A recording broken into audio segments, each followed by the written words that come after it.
Hello friends, आज हम exercise 3 का क्वेश्चन नंबर 3 सॉल्व करेंगे। Select the proper option A B C D from the given option so that the statement becomes true and write that in the box. यहाँ पे blanks दी है, नीचे 4 option दिए गए हैं ए बी सी डी, हमें सब सॉल्व करना है। फर्स्ट हमारा है circle is a blank, A convex polygon, B concave polygon, C open curve, D closed curve।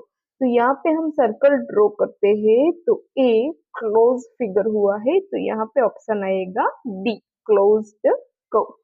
Second, the measure of each exterior angle of a 10-sided regular polygon is blank.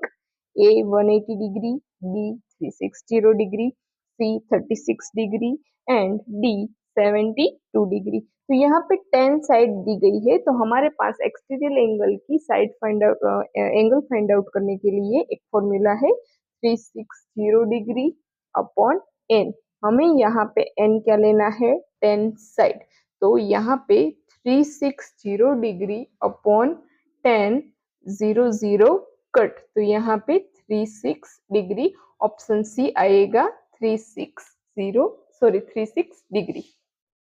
Next third blank हमारी है the measure of an interior angle of a quadrilateral is 70 degree then the measure of its exterior angle.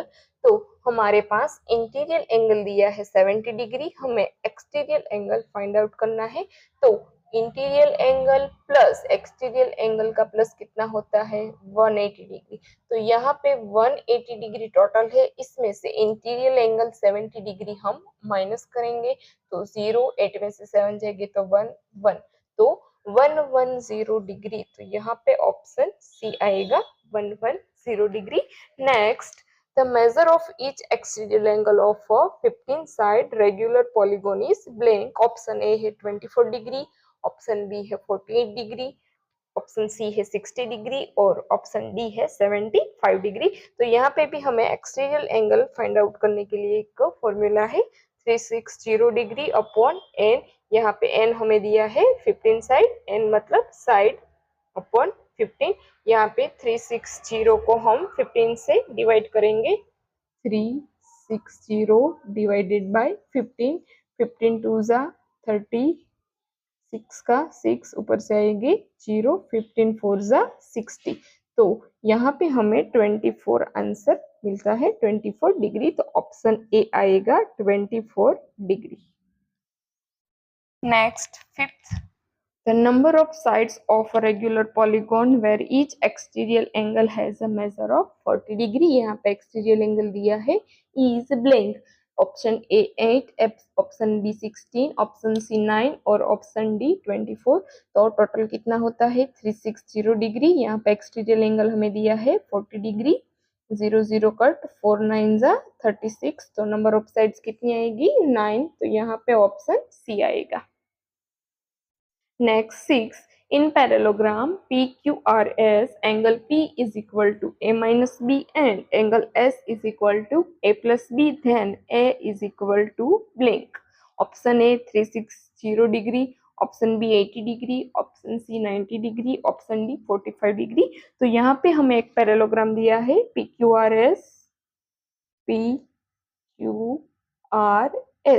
तो यहाँ पे P कितना है, A minus B, Q कितना, sorry S कितना दिया है, ए प्लस बी। तो यहाँ पे पैरेललोग्राम है, तो ऑपोजिट एंगल कैसे होंगे से, तो यहाँ पे P is equal to angle R। So A कितना हुआ, A minus B, S is equal to angle Q, A plus B. Parallelogram है तो सब एंगल का प्लस कितना होगा, P plus Q plus R plus S is equal to 360 degree. हमारे पास P कितना है, A minus B plus Q कितना है, A plus B plus R कितना है, A minus B plus S कितना है, A plus B is equal to 360 degree. Now A minus B plus A plus B plus A plus minus minus B plus A plus B is equal to 360 degree. हमने यहाँ bracket से बाद सबको निकाला, तो यहाँ पे ए ए ए ए सबके आगे प्लस है, तो 4a हुआ, माइनस बी है प्लस बी है तो ये कट हो जाएगी, माइनस बी है प्लस बी है तो ए भी कट हो जाएगी, तो 4a is equal to 360 degree. तो यहाँ पे a is equal to 360 degree upon 4, so a is equal to 90 degree. 4 9 जा 36 और 0, तो हमें यहाँ पे a की वैल्यू मिलती है 90, ऑप्शन सी।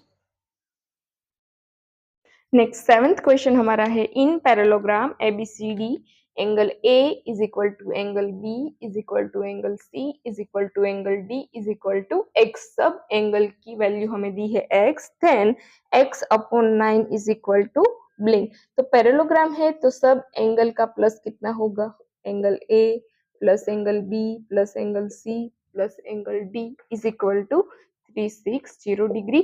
यहाँ पे सब एंगल की वैल्यू हमें कितनी दी है x, तो हम इसमें x plus x plus x plus x is equal to 360 degree.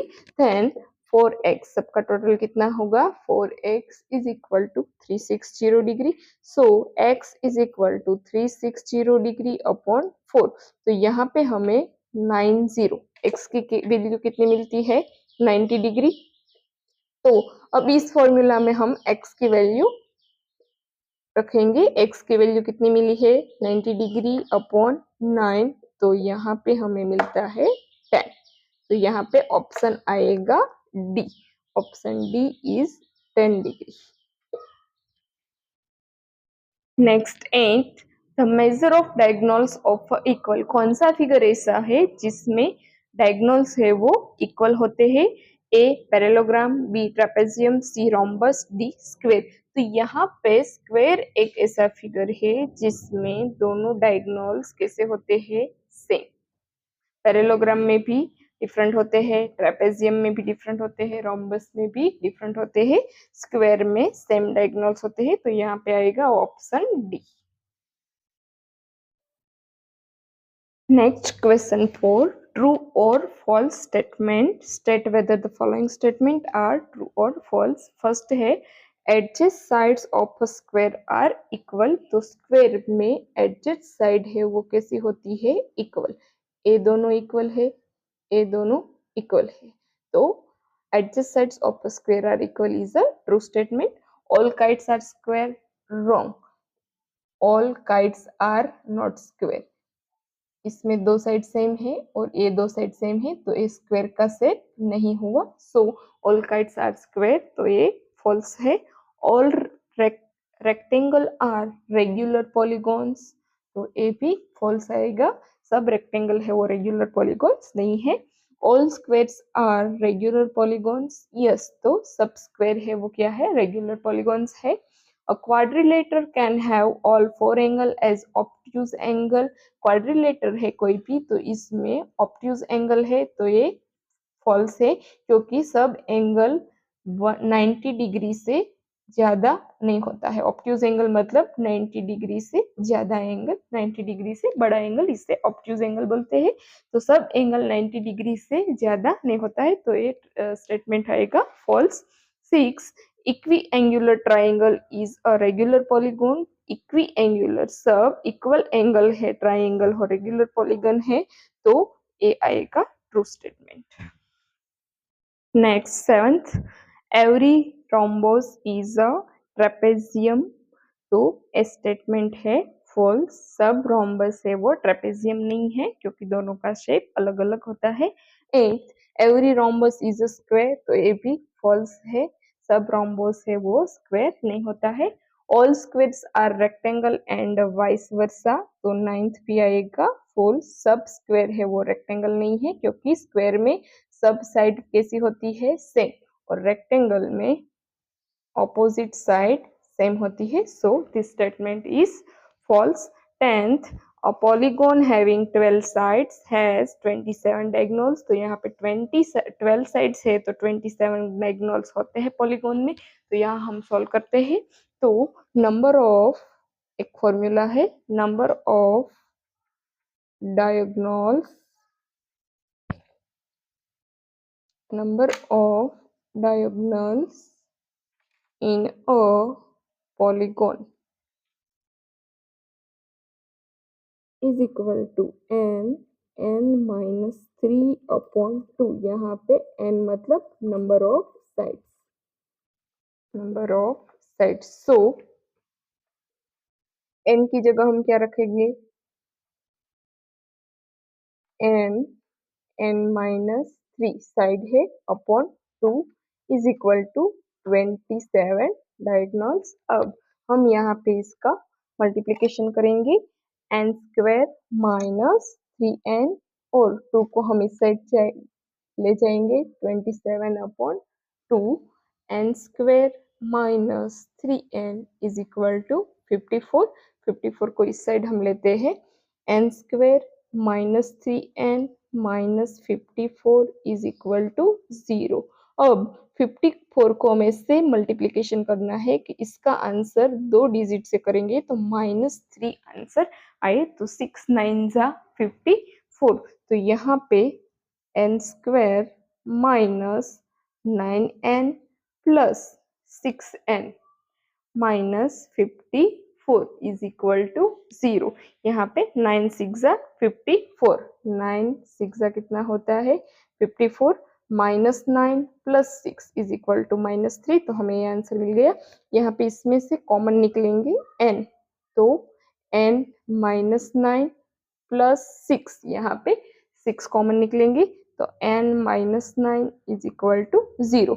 अब हमारे पास दो वैल्यू है n माइनस 9 और n प्लस 6। तो यहाँ पे n माइनस 9 और n प्लस 6, तो हम n को 9 को इस साइड लेंगे तो +9 और 6 को इस साइड लेंगे तो -6। -6 में आंसर है वो आता नहीं है, तो यहाँ पे +9। तो 27 डायगोनल्स नहीं होते हैं, 9 डायगोनल्स होते हैं। तो यहाँ पे ए भी फॉल्स स्टेटमेंट है, ट्रू स्टेटमेंट है 9। 11th, for a regular polygon of a sides each exterior angle is equal to 360 degree upon n। तो स्टेटमेंट है सही है। टोटल रेगुलर पॉलीगॉन का एक्सटीरियर एंगल का कितना होता है 360 डिग्री अपॉन n, n मतलब नंबर ऑफ साइड्स।